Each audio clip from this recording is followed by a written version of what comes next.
The time for talking is over! It's time to push buttons. Rife with callbacks to the classic Sega video game series, the family-friendly Sonic the Hedgehog movie is designed to please Sonic fans of all ages. However, if you've never really cared for the blue blur, you'll probably want to avoid this flick like one of Dr. Robotnik's badniks. How can something so adorable be so terrible?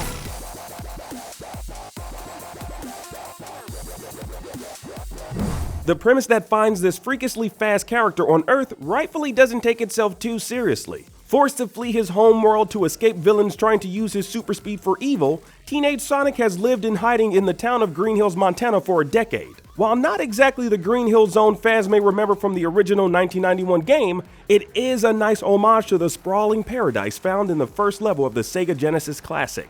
Isolated in our world, Sonic has no one to talk to but himself, and us as he occasionally breaks down the fourth wall Deadpool style. So voice actor Ben Schwartz's portrayal is unique in that sense than other depictions of the character in games and cartoons. But like the voice actors who came before him, Schwartz is able to invoke that thrill-seeking spirit Sonic is known for. There are times where Sonic's constant banter with himself gets a bit too cartoonish, but the character evolves once he's forced out of isolation in order to escape the clutches of Dr. Robotnik and befriends Tom Wachowski. No, this is not some fun family road trip. You're right. It was lame. Gift shop was cool, though.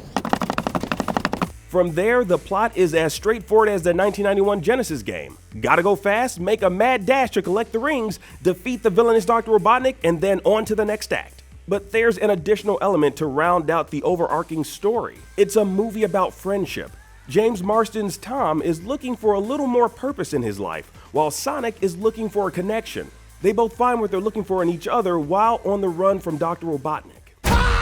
I just thought you might like a latte with steamed Austrian goat milk. Of course I want a latte. I love the way you make them! While it may be hard to believe anyone could compete with a CGI-rendered blue blur, the most animated character throughout the film is Jim Carrey's Dr. Robotnik. Carrey's physicality and comedic timing evoke memories of his Ace Ventura heyday, proving the gifted comedian hasn't lost his touch. Robotnik is typically the smartest man in the room, and he makes sure everyone is well aware of it and just what he's capable of doing to their underdeveloped intellect. I was not expecting that. But I was expecting not to expect something, so it doesn't count.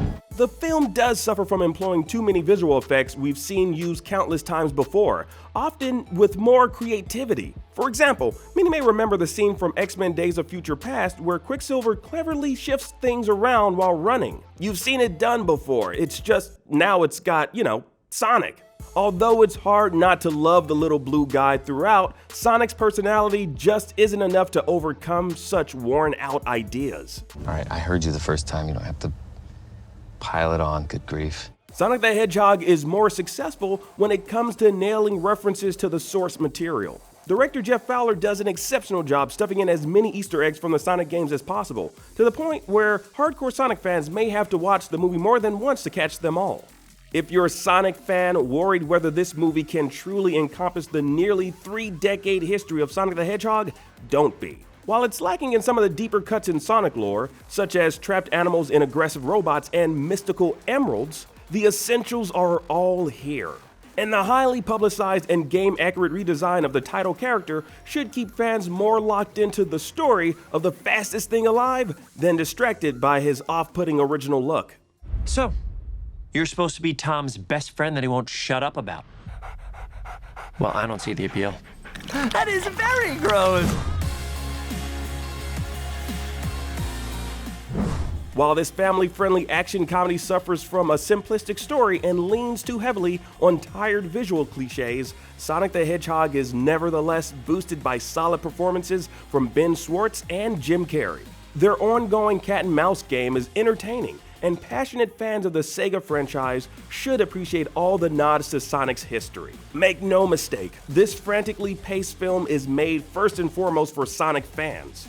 If you've been there for the little blue fella these past 29 years, from his humble beginnings on the Sega Genesis to his current iteration, then Sonic the Hedgehog is the love letter you've probably been looking for.